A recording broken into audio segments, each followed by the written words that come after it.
저수지 낚시괴담. 친구의 어깨가 무거운 이유. 그때 주원이가 고개를 천천히 우리 쪽으로 돌리는데 녀석의 어깨가 비정상적으로 밑으로 푹 꺼져 있더라. 그리고 그 위에 거뭇한 무언가가 있었다. 그 어깨 위를 본 순간 성아랑 나는 비명도 못 지르고 그 자리에 얼어붙었다. 짙은 안개 사이로 아주 희미하게 형체가 보였는데 웬 여자가 매달려서 주원이 목을 다리로 감고 있었다. 불나가의 공포 놀이터. 솔직히 말해서 작년 말부터 내 인생은 이미 지옥 그 자체였다. 중소기업에서 대리 5년 차로 굴러먹고 있는데 내 월급은 몇 년째 제자리 걸음인데 대출 이자는 미친 듯이 불어나더라. 핸드폰 진동만 울려도 가슴이 철렁 내려앉는다. 은행에서 온 이자 납입 받는 문제일까봐. 집에 들어가면 더 지옥이다. 와이프는 애 학원비 모자란다고 매달 나를 달달 볶아대는데 미안한 마음보다 짜증이 먼저 앞서는 내 꼴이 너무 한심했다. 그놈의 꼰대 부장은 이 대리는 요새 왜 이렇게 의욕이 없어? 나 때는 말이야.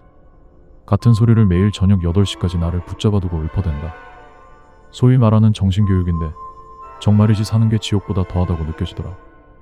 그러던 중 고등학교 때 동창인 정훈이랑 성아한테 연락이 왔다. 야, 주원아. 너 요새 얼굴 썩었다며? 원래 그랬나? 암튼 이번에 충북 쪽에 포인트 기가 막힌데 받은 곳 있는데 씨알 굵은 놈들 엄청 나온단다. 가서 소주나 한잔하고 다 잊어버리자. 그 말이 무슨 구원처럼 들렸다. 마침 비상금으로 숨겨둔 50만 원도 있었겠다. 와이프한테는 출장 간다고 거짓말치고 금요일 퇴근하자마자 바로 차를 몰았다. 가는 길에 미리 봐둔 마트 들러서 맥주 몇 캔과 소주, 부대찌개에 안주 등 바리바리 샀다. 그때까지만 해도 진짜 신났다. 오랜만에 친구들 만나서 낚시하고 술 마실 생각에 고질병인 허리 디스크 통증도 잊어버릴 정도였으니까. 하지만 포인트까지 들어가는 길은 생각보다 험난했다. 30kg이 넘는 낚시 가방에 아이스박스까지 들고 눅눅한 갈대숲을 헤치고 들어가는데 허리는 끊어질 것 같고 땀은 비 오듯 쏟아졌다. 야, 저기 느티나무 밑에서 좀 쉬자. 내가 가리킨 곳은 수령이 좋기 100년은 돼 보이는 기괴하게 뒤틀린 거대한 나무였다. 가방을 내려놓고 전자담배를 한 대 피우려는데 나무뿌리 사이 틈새에 웬 검은 여자 가죽 구두 한 켤레가 가지런히 놓여있더라. 평범한 디자인의 구두였다. 낡긴 했는데 이상하게 광택이 조금 남아있었고 마치 방금 누가 신고 왔다가 발만 쏙 빼놓고 공기 중으로 사라진 것처럼 모양이 빳빳하게 잡혀있었다. 정훈이는 그걸 보더니 찝찝한 표정으로 말했다. 야, 이거 묘하다. 누가 여기서 신발만 두고 뭘 한 거지? 하지만 나는 그때 스트레스가 정점에 달해 있었다. 야, 이딴 쓰레기가 뭐가 묘해? 어떤 미친년이 여기다 버리고 갔나 보지. 나는 객기를 부리며 그 구두를 발로 뻥 차버렸다. 구두가 갈대숲 너머로 날아가며 딱 하고 돌에 부딪히는 소리가 났고 나는 거기다 대고 시원하게 오줌까지 갈겨졌다. 정훈이 표정이 싹 굳으며 한마디 하더라. 이주원, 너 진짜 미쳤냐? 재수없게 왜 지랄이야? 겨우 텐트를 치고 본격적으로 낚싯대를 들여왔다. 시계는 벌써 밤 10시를 가리키고 있었다. 그런데 안개가 말도 안 되게 끼기 시작했다. 보통 안개가 아니라 눈앞에 하얀 커튼을 쳐놓은 것처럼 랜턴 불빛이 1m도 못 나가고 다 산란되더라. 성화는 일찌감치 취해서 텐트 들어가 자빠졌고 나랑 정훈이만 남아서 소주를 깠다. 한참 회사 욕을 하고 있는데 정훈이 이 자식 반응이 좀 이상했다. 평소엔 맞아, 그 부장 완전 개새끼네. 하며 맞장구 치던 놈이 어느 순간부터 대답도 없이 그냥 고개만 까닥 까닥 하며 리듬을 타고 있더라. 목소리도 묘하게 톤이 낮아졌는데 술 취해서 그런가 싶었다. 야, 박정훈 자냐? 벌써 뻗은 거? 내가 묻자 녀석이 갑자기 나를 빤히 쳐다보는데 그 눈동자가 안개 때문인지 평소보다 훨씬 커 보이고 검은 자밖에 없는 것처럼 시커멓게 느껴졌다. 주원아. 근데 아까 그 구두 주인 없는 거 확실해? 녀석의 입술은 거의 안 움직이면서 속삭이듯 말하는데 목소리가 마치 물속에서 웅얼거리는 것처럼 기분 나쁘게 젖어 있었다. 아, 이 새끼가 진짜. 야, 그 신발이 그냥 신발이지. 뭔 소리야. 내가 짜증나서 술을 한 잔 들이켰는데 갑자기 내 발 밑에서 이상한 소리가 들렸다. 자갈밭 위로 가죽이 긁히는 소리였다. 그리고 내 의자 바로 뒤에서 딱 하고 구두 굽이 바닥을 치는 소리가 선명하게 울렸다. 야, 정훈아. 너 들었지? 방금 그 소리. 내가 겁에 질려 정훈이를 불렀다. 그런데 정훈이가 씩 웃는데 그 입꼬리가 귀밑까지 찢어지는 것처럼 기괴하게 올라가더라. 들려. 그 여자가 네 신발 가져가러 온 것 같은데. 녀석의 말이 끝나자마자 내 랜턴이 지직거리더니 피 꺼져버렸다. 야, 장난치지 마. 새끼야. 나는 미친 듯이 소리를 지르며 휴대폰 플래시를 켰다. 하지만 내 앞에 정훈이가 없었다. 의자는 그대로 넘어져 있고 녀석이 마시던 술잔만 덩그러니 놓여 있었다. 황급히 텐트 쪽으로 뛰어갔지만 텐트 안도 텅 비어 있었다. 침낭만 대충 널브러져 있을 뿐 성화도 보이지 않았다. 나 혼자 그 안개 속에 남겨진 거다. 낚싯대들은 여전히 물 쪽을 향해 있는데 수면 위에 찌가 하나도 안 보였다. 이게 대체 무슨 상황인가 싶어 어버버하고 있는데 그때였다. 내 어깨가 갑자기 수직으로 푹 내려앉을 만큼 엄청난 무게감이 느껴졌다. 30kg의 낚시 가방보다 훨씬 무거운, 마치 여러 명이 내 어깨 위로 올라탄 것 같은 무게였다. 그런데 저 멀리 정훈이랑 성화가 걸어가는 게 보였다. 야 새끼야 어디가? 같이 가. 나는 녀석들을 따라가려고 했지만 한 발 한 발 떼기가 너무 힘들었다. 어깨를 짓누르는 그 말도 안 되는 무게 때문에. 그때였다. 갑자기 내 왼쪽 귓가에 차가운 입김이 닿으며 소름 끼치는 소리가 들렸다. 네 신발, 네 신발, 네 신발. 그 소리는 빠르게 반복되다가 갑자기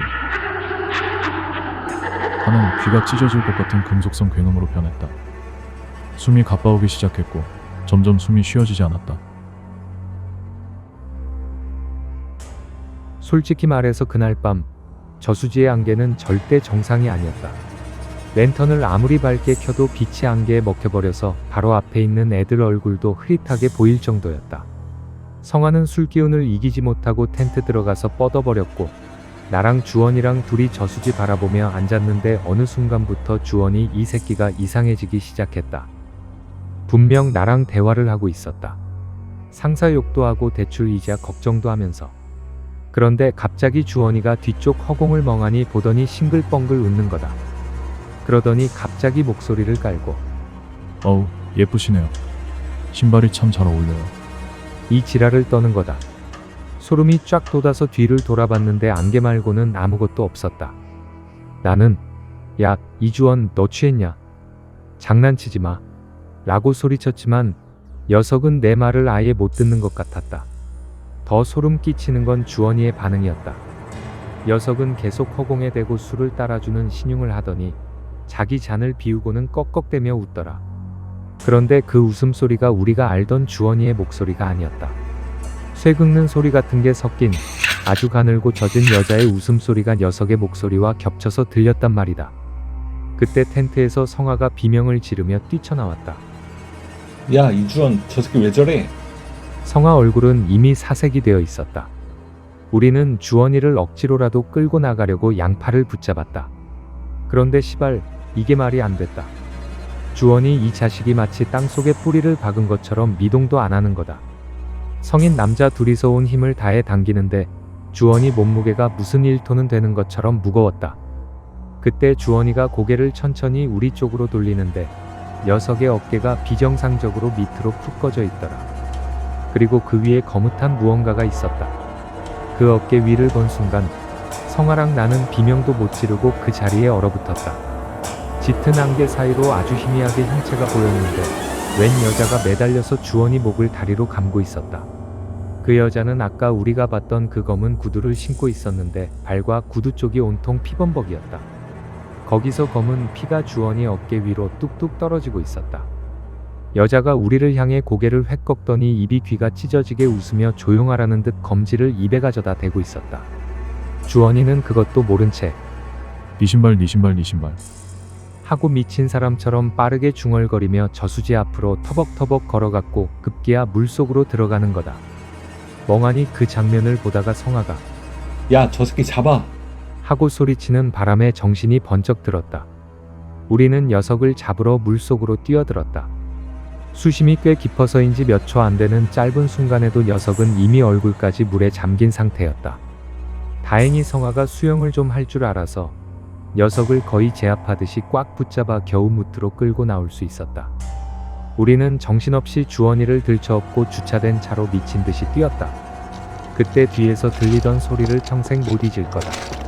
자갈밭 전체가 하고 수백 개의 구두굽이 동시에 바닥을 치며 우리를 뒤쫓아오는 소리로 진동했다.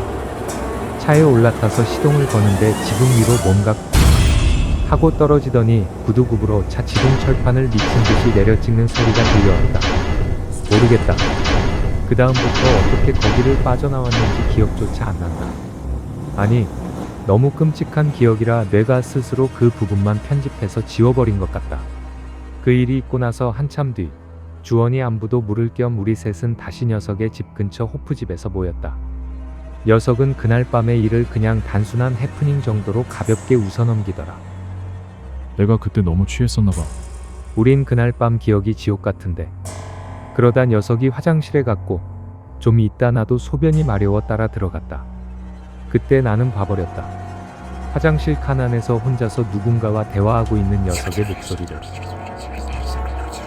그 이후로도 녀석과 만날 때면 녀석은 가끔씩 허공을 보며 누군가와 대화하듯 중얼중얼거린다. 그날 이후부터 주원이의 어깨 위에는 여전히 그것이 살고 있는 것 같다.